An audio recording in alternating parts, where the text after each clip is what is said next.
Hello, this is a tutorial showing the main functionalities of CREA, which is a real-time interactive system that generates computer graphics based on human motions, and this is especially designed for dance and theater performances. I use the Microsoft Kinect camera to do the motion capture, and the amazing openFrameworks toolkit to generate the graphics. This other video that is also on my channel shows some of the things that you can do with CREA. This is the GitHub repository where you have the source code of CREA, and there is the full report of the project where you can find further information about the project and the CREA tool. Finally, in the repository there is a brief user guide to install openFrameworks and set up CREA in your computer. So once you have done all that, you should have CREA on your computer and you can open it with your development environment. Here I'm using Xcode, and in the offhub.h file you can type the resolution of the projector or LCD screen that you're using to output the graphics. And having done that, we can compile the project, just make sure it's in release mode if we are using it for a live performance, so it is faster. And we should get these two windows, one with the output graphics here in the right side with the resolution we have set before, and the other with the GUI to control the graphics. So the GUI is divided in 8 different tabs that you see here on the left side, and we can switch from one to the other by typing its corresponding number with the keyboard. The first tab includes the general settings and the parameters to adjust the Kinect camera input, from which we only use the depth map and the infrared data stream, and we can change the background color by using these sliders. We can save and load the overall settings, which means all these values here, by clicking this button here. We can name the settings and save it to a file. We can restart the settings by clicking here to its default values, or we can load previously configured files for specific performances by clicking this button here. This interpolation slider will make more sense later, but basically it sets the number of frames of interpolation between different graphic scenes, and I will come back here later to explain this. The FBO, what it does is accumulate the drawings of the output window in a frame buffer object and creates this motion trail effect, and the amount of fade is set by this slider. So if the slider is higher, the effect is stronger, and if it's set to 0, the buffer is erased at every frame, so there is no fade. For the Kinect, we can use the down and up keys from the keyboard to set the tilt angle of the camera. We can click this button to reset it in case it crashes. We can flip its image. We can also define the clipping range of the interactive area, so we only get the objects that are within a specific distance from the sensor. And then with this threshold slider, we define the lower and higher threshold to segment the depth map and get only the silhouette of the performers. Then with this slider here, we define the minimum and maximum area size of the contours detected by the contour detection algorithm. So for example, here I'm drawing the silhouette resulting from this contour detection algorithm, and if I increase this value here from this slider, you see the silhouette disappears, and that's because the contour from my contour here, the area is smaller than the amount set here by this slider. Then we have some cropping functionalities to crop the interactive area. So for example, if you see here the wall is being recognized by the contour detection algorithm, so I can use this slider to crop that area, and it won't bother us anymore, but then the interaction area will be smaller. So it's always better to define the threshold slider more precisely before using this slider. Then finally, we have some erosions and dilations operations to filter the image and get a cleaner surface, and then some Gaussian blur to also reduce the noise of the input Kinect camera. And finally, for the infrared image, we do pretty much the same operations as for the depth image, but in this case we use some infrared reflecting material, and you can see here in the infrared image that I have a ball coated with infrared reflecting tape, and because of that, in the infrared image you see the surface of the ball appears brighter, and thanks to that we can segment this image with a threshold operation and get the binary image with only the surface of the ball in white.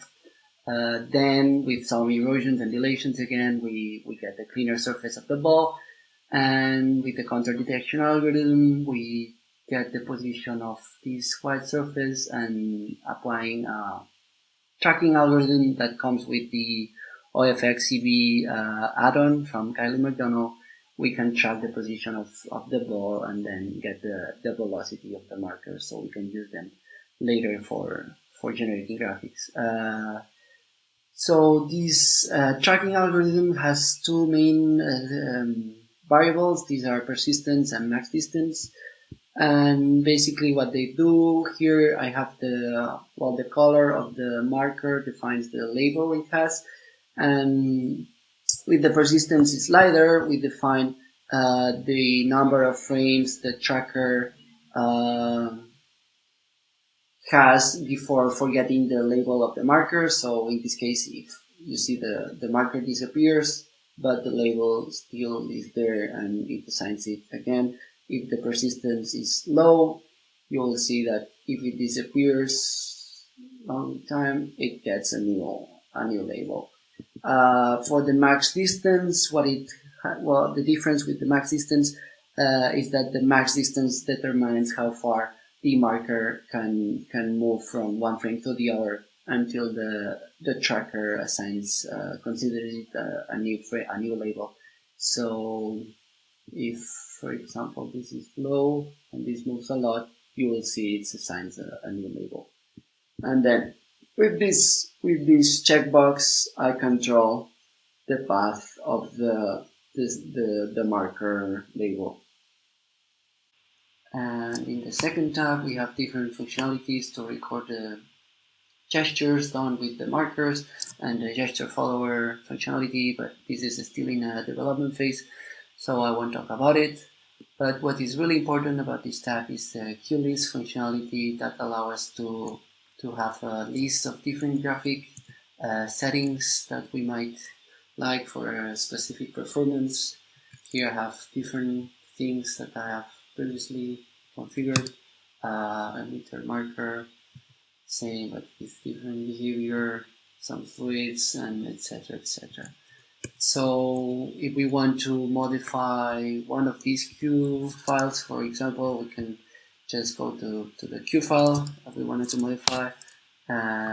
We can deactivate this thing, and now if we go to the next Q and go back to the previous one, we see the silhouette is not present anymore. And we can create new Q files here, name them, I don't know, tests, and I can modify these, so give them another behavior, and now we define this way the list.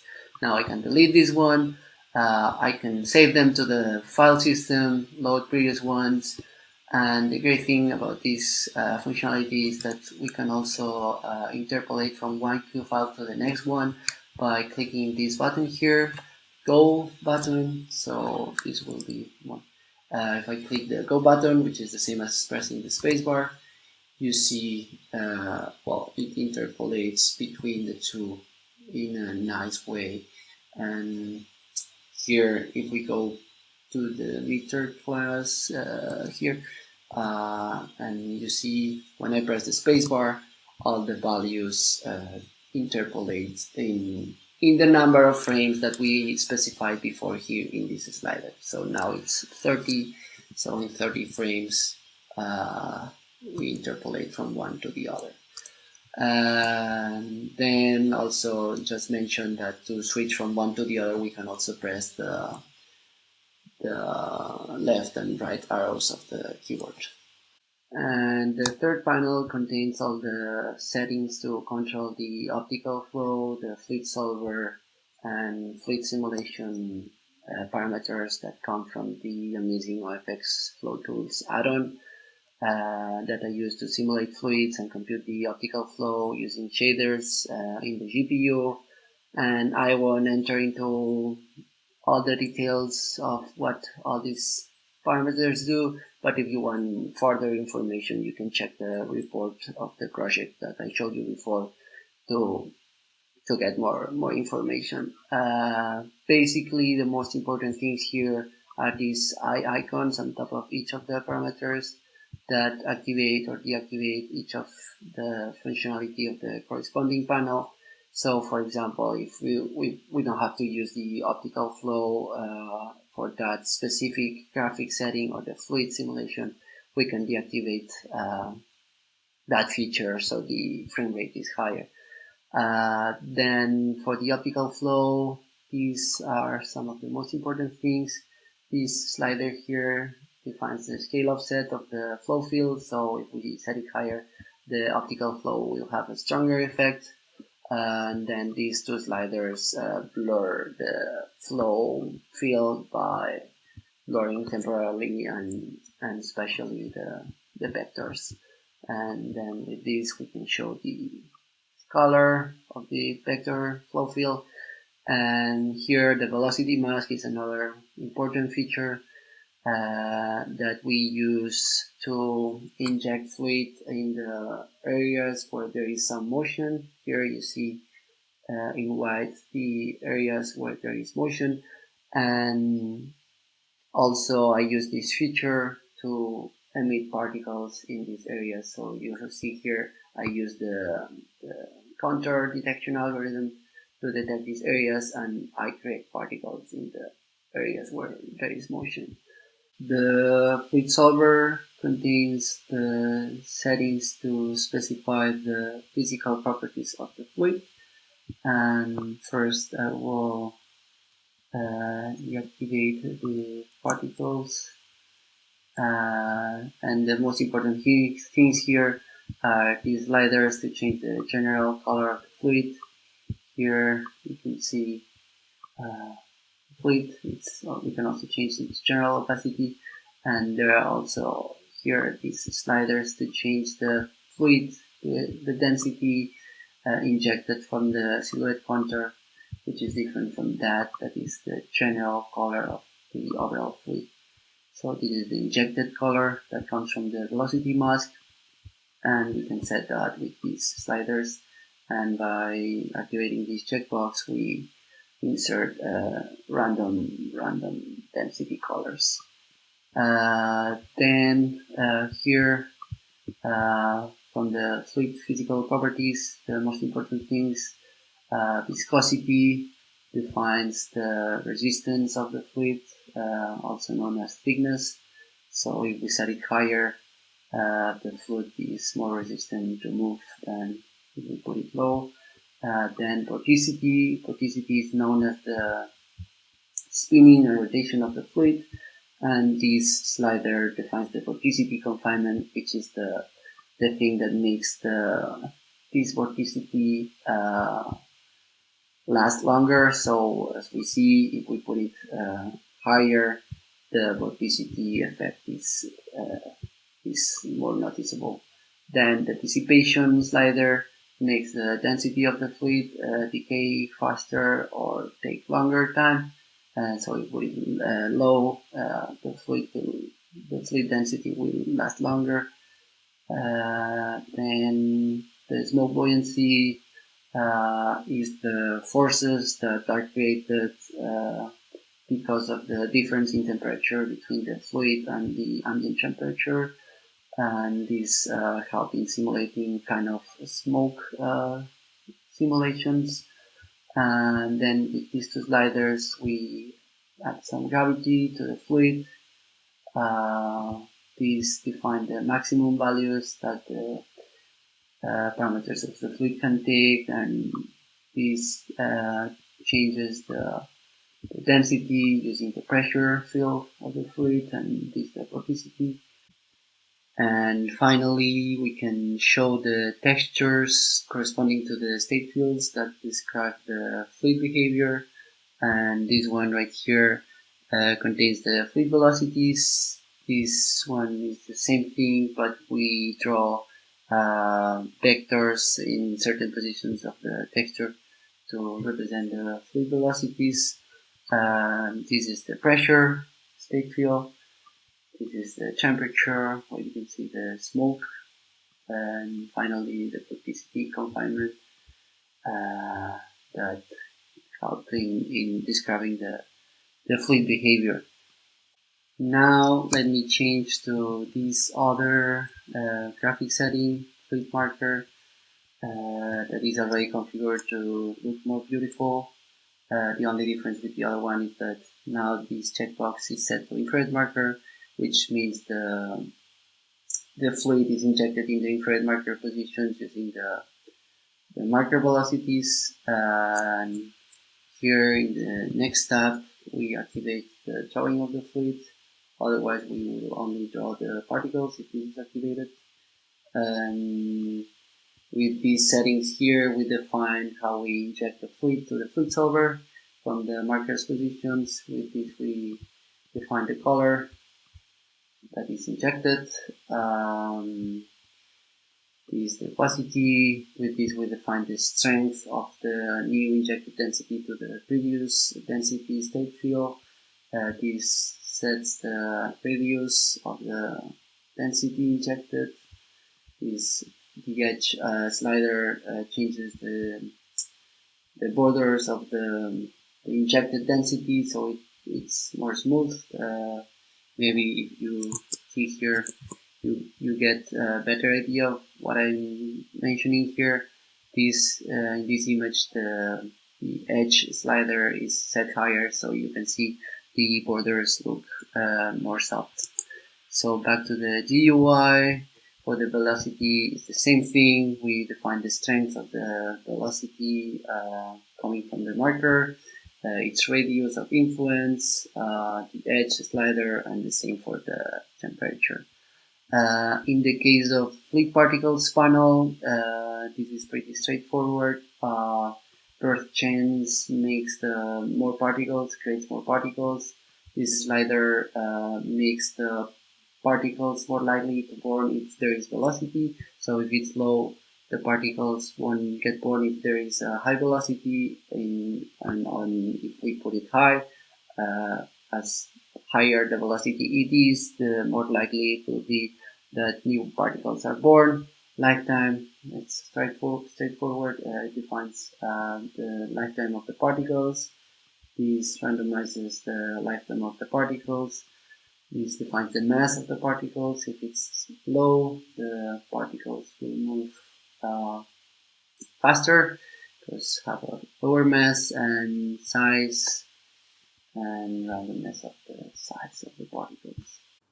And finally, we have the silhouette contour panel that contains the different ways of drawing the silhouette contour of the dancers. Here we have the silhouette. We can draw the convex hull, the bonding rectangle, and then with this slider we define the width of the line of the contour. And with this other slider we apply a smoothing function to the silhouette, so this appears more smooth. The rest of the tabs create particle systems simulating different behaviors, and the first one is particle emitter. That corresponds to the emission of particles from a specific source, which again can either be the contour, the silhouette contour, or the infrared marker.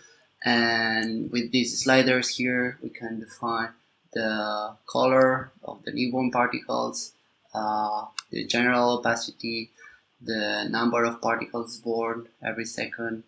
Then with this slider we define the initial velocity, magnitude of the velocity, and then with these two sliders we can balance the direction of the particle to either be completely random and take so now if I put this to 0 and I put this to 100%, the direction of the velocity, the initial velocity, will be completely random and the magnitude will be this one. So but if I use this slider here, the velocity direction will be the one from the input source motion. So in this case, since I have the contour silhouette as input, it will take the velocity of the optical flow. And if I put this slider to a negative value, it uses the optical flow velocities but in the opposite direction. So you can see here how the particles move in the opposite direction of the motion of the silhouette. And for the marker, the same thing. Here I can put this slider to a negative value, and you can see how the particles move in the opposite direction of the marker.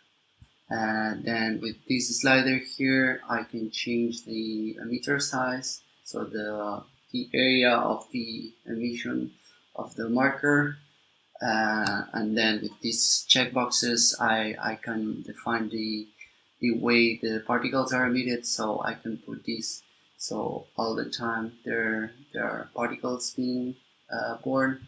I can put this so only on the contour of the marker the particles are born, and then with this checkbox only if there is movement, new particles are born. And the same thing for the contour inputs.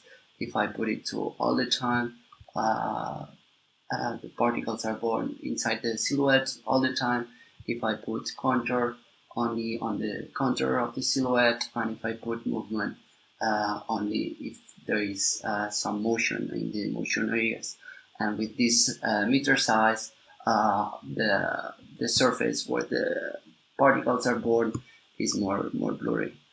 Then with these sliders here, I can define some physics for the particles. So friction will make the particles more resistant to move. With this slider here, I can add some gravity either vertically or horizontally. So it looks like as if there was some wind in the particles. Then turbulence adds some pearly noise to the particles. And then these three checkboxes here makes the particles bounce with the margins of the window. So if I add some bigger motion, here you'll see the particles bounce with the margins. Steer is another that makes the particles move, steer away with the margins before hitting them, and infinite that makes the margins infinite. Then the repulse checkbox makes the particles repulse from each other. So if I put this, you'll see how they all repulse from each other, and this slider sets the repelling distance from the particles. Then I have these checkboxes here that define how the particle gets drawn. If I click here, the particles are empty, only the contour is drawn. Line makes the particles we draw a line instead of a circle, and then stroke draws a stroke around the particles, and with this slider we define the width of this stroke line. And then with this checkbox we draw the particles connected, we draw a line between the particles, and with this slider here we define the minimum distance for the particles to be connected. And then with this slider again I can change the width of the connecting line between the particles. Then I have all these sliders here. I can define the lifetime of the particles so they last longer, add some randomness to this lifetime, then change the radius of the particles, also change the randomness of the radius, and then these checkboxes here change the behavior of the particle over time. So size makes the particles smaller when they get older, alpha makes the particles decrease its opacity as they get older, flickers makes a flickering effect when they die, and color change their color over time when they get old.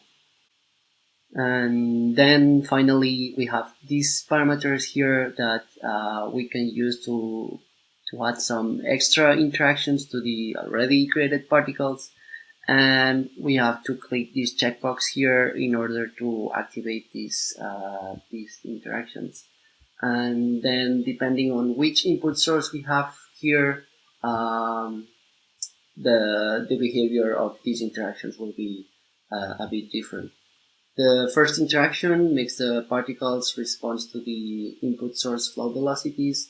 So in the case of the marker, this is the marker velocity, and for the contour, this will be the optical flow velocities. Then for the fluid interaction, the particles respond to the fluid velocities that you see here. And the seed interaction makes the particles move towards the marker. No matter what is the distance from the marker, they will seek towards the marker. Then the gravity interaction applies a gravity force to all the particles that are touched by the markers.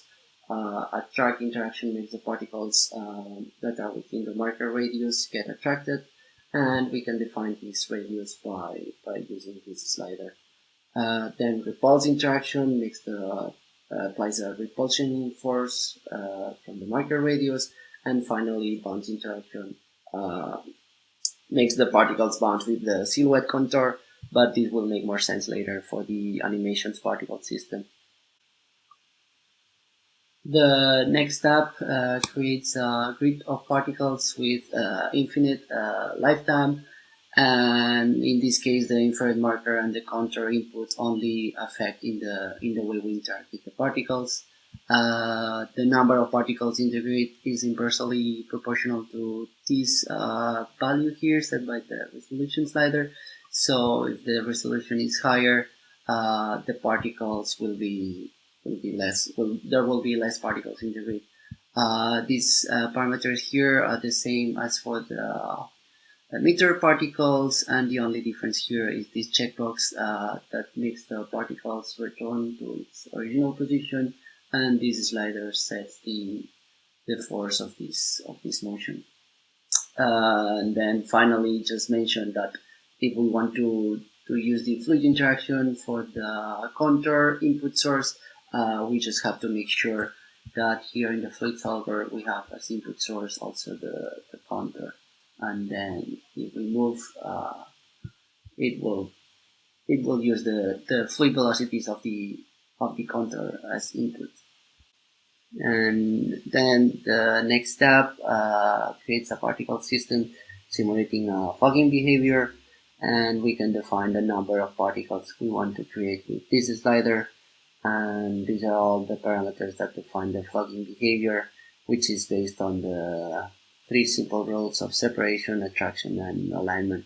And then we have these two this slider here that defines the fogging radius, which is the distance at which the other particles are considered fog mates. And then we have these two sliders here that define the regions inside this fogging radius where we apply one of the three rules. So the particles that are within the lower threshold get separated, the ones within the low and high threshold get aligned, and the rest get attracted.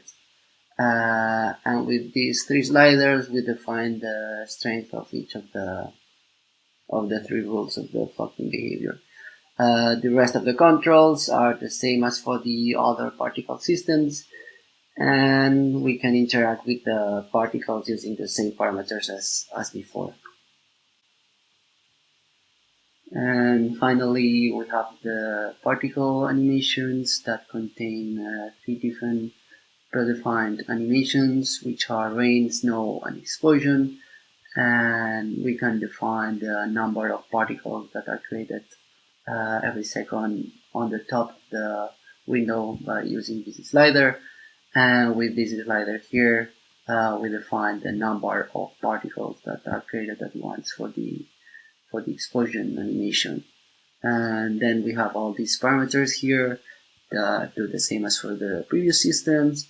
And so you can understand better now the bounce interaction.